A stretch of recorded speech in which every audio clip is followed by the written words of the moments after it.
Oh my, welcome back. Welcome to part 2 of your VHS. This is the introduction, and then we will get back to the feature program. Now, in part 1, what did you learn? You learned all about the Yashica A, or like some people like to call it, the Yashica. The Yashica A was made in 1959 and is preferred by some to be the most amazing piece of box you could ever take a photo with. There you go, part 1 summed up. Now you're here at part 2. I can honestly tell you, this is the part you want to see. This is the one that gets worn out a lot. You know what I mean? Because you go and you see the things you want to see. You're like, oh, where those are at. That's this. That thing is this thing. And you're just like, thank you VHS 2 of Braveheart.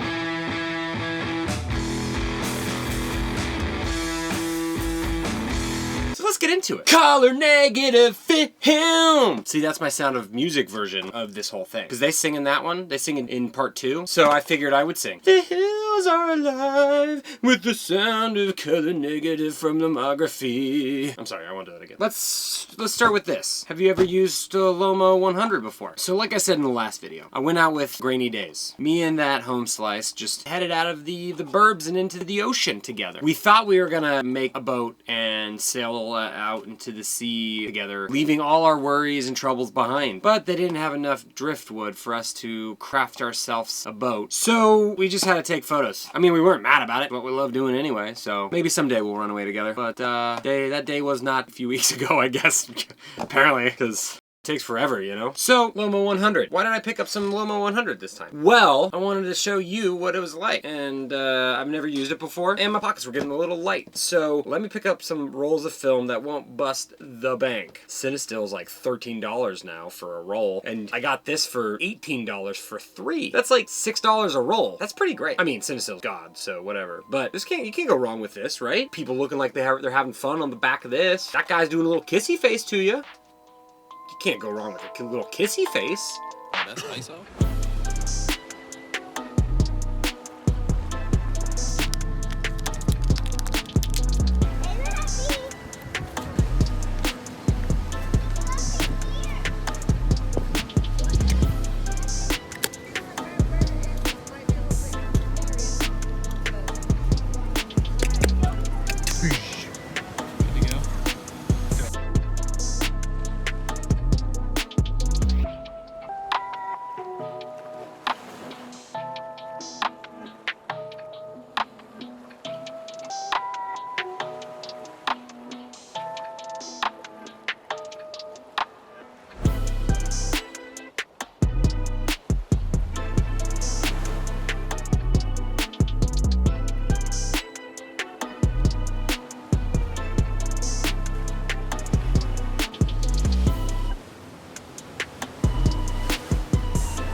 Tech spec. Lomography 100 is a color negative film, and this is the 120 version. I was wondering if this could, you know, take over my film love. Like maybe this was gonna be the new stuff for me. Maybe I'll start picking this up like crazy. People love the 800. That's what I've heard. I need to get my hands on some of that. 100 can't be that much different, right? It's a color negative film, and there you go. That's all you need to know.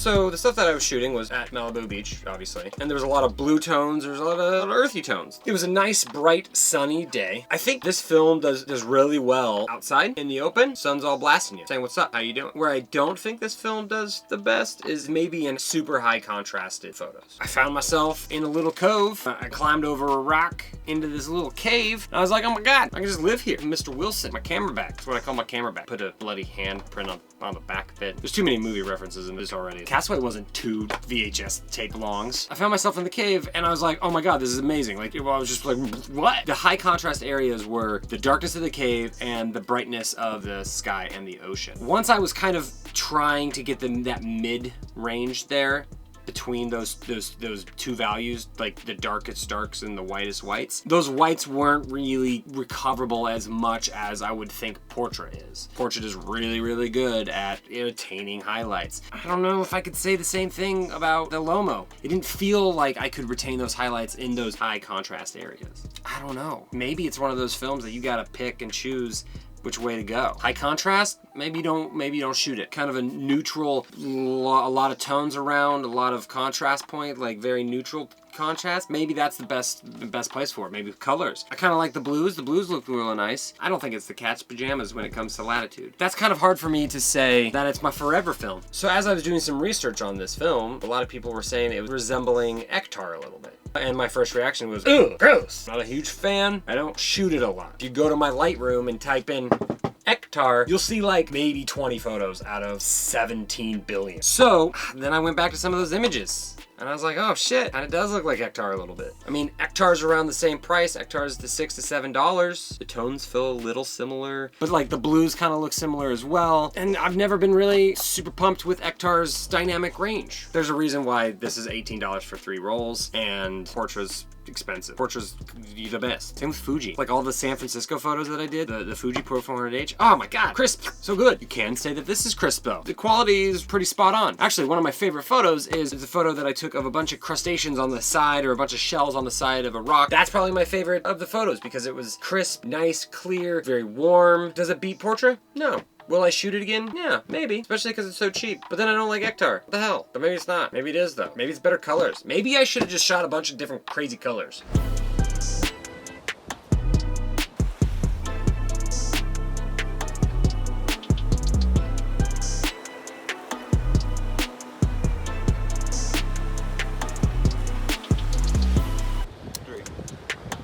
Yeah, maybe.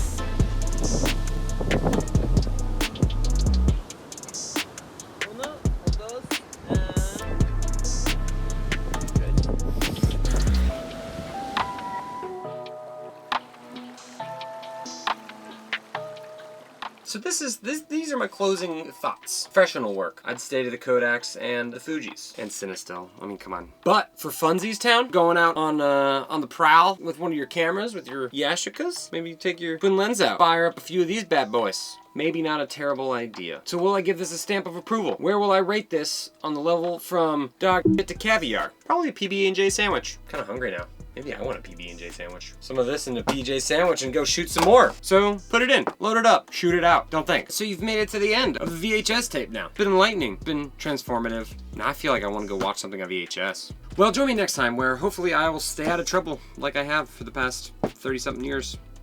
Just remember, don't think, just shoot. Yeah, I can't claim that. That's not mine. That's theirs. Didn't mean to steal it.